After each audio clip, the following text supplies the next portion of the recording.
Welcome to This Explainer. Today we're going to completely demystify the prison economy. We're going to see exactly how capitalism doesn't just survive, but literally thrives inside a concrete cage. You know, we often think of prisons as these completely closed-off systems, where the state just provides everything, right?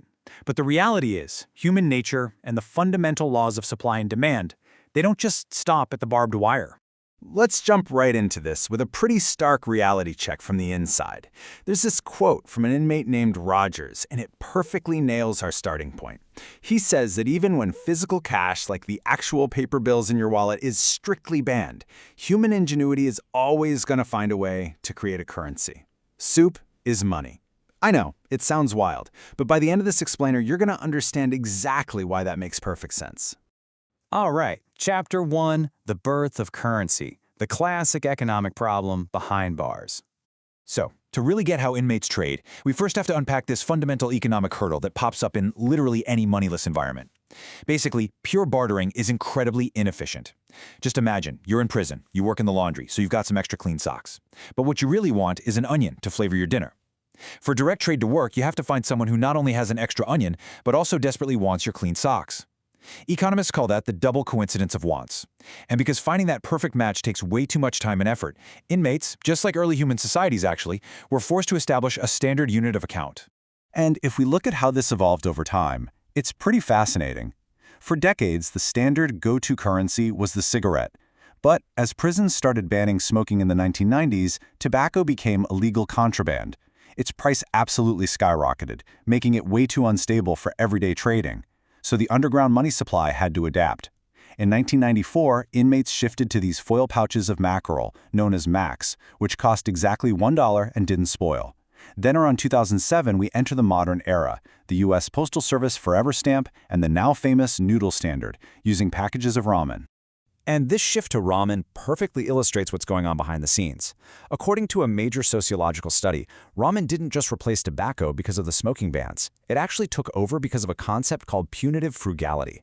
Basically, as prisons started shifting costs onto inmates and seriously reducing the quality and portion sizes of their meals, calories became the absolute most vital resource you could have. A 59-cent pack of noodles, it's cheap, it lasts forever, and it's packed with calories. That turned it into the ultimate store of value. Moving on to Chapter 2, Services and Micro-Lending, Creating an Internal Labor Market. Once you have a standardized currency up and running, whether that's stamps or soup, this entire shadow economy of services and microlending just springs to life on the cell blocks. Check out the sheer variety of entrepreneurial hustles going on here.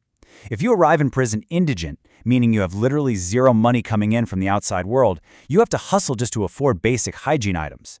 So an internal labor market naturally forms. You can pay someone 25 cents to wash a piece of clothing, maybe $10 for a custom handmade cake, or even up to $200 for someone to research and file your complex legal paperwork. Now, at the absolute center of all this daily commerce is a figure known as the storeman. See, the official prison commissary is only open at very specific times. So an entrepreneurial prisoner will buy items in bulk and run a fully functioning mini-commissary right out of their cellar locker. They offer 24/7 convenience, sure, but more importantly, they act as the wing's neighborhood microlender, advancing goods on credit to people who just don't have the funds yet. But as you can probably guess, that convenience comes at a shockingly steep price. Because the storeman is taking on the extreme risk of you just not paying them back, the standard informal interest rate charged in prison is an astonishing 50%. Let that sink in. If you borrow a $2 pouch of mackerel today, you owe $3 worth of goods by next week. This crushing debt structure is so universal that it actually has its own distinct slang across different international prison systems. In the US, you'll hear it called 2 for 1. Over in the UK, it's known as the double bubble.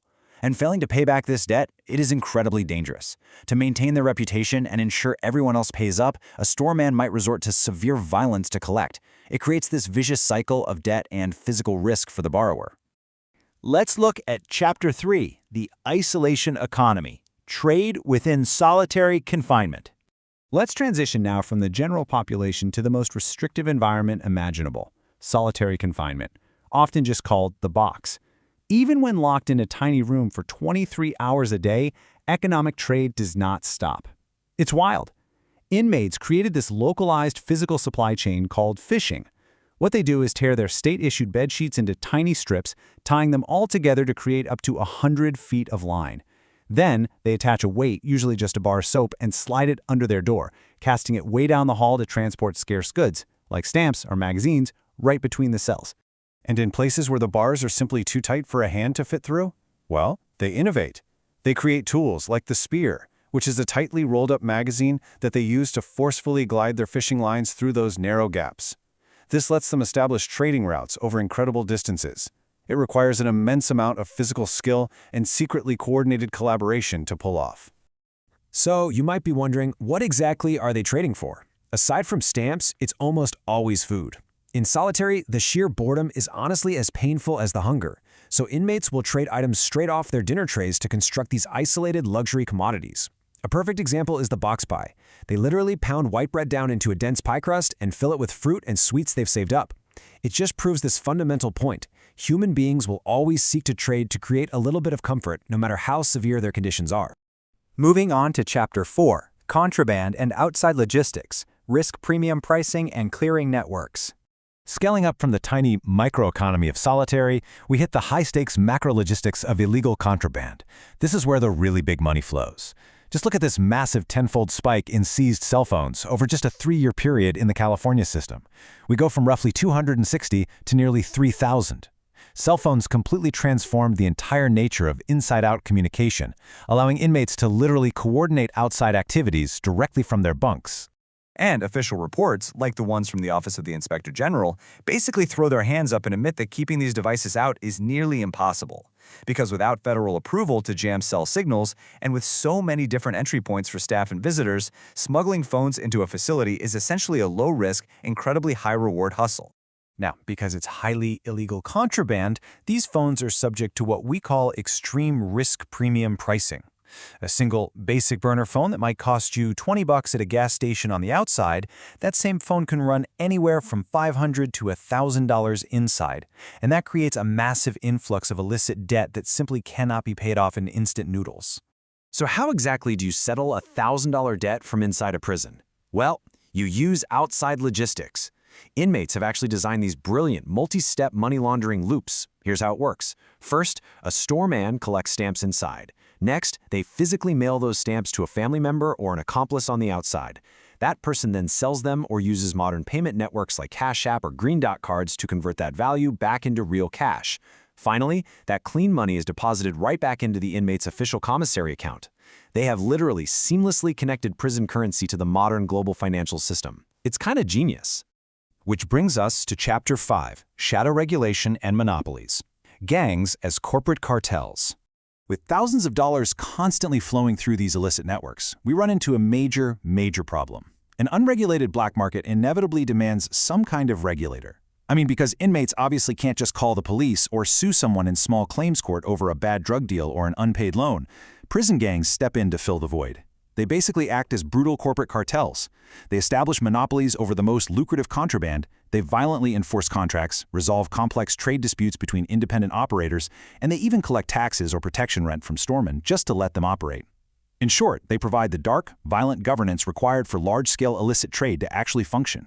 Researchers have pointed out that gangs essentially serve as the ultimate financial institution of this shadow economy, because their networks span across multiple facilities and extend way out into the streets. They can ensure that debts are cleared no matter where a debtor happens to get transferred.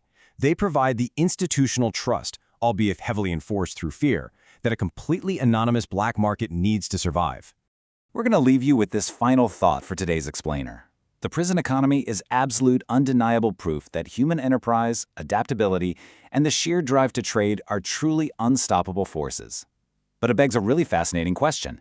If these guys can organize complex supply chains, establish their own fiat currencies, and build functioning banking networks using nothing but stamps, torn bed sheets, and packets of ramen noodles from inside a locked concrete box, how could all that raw, undeniable entrepreneurial talent be utilized in the free world?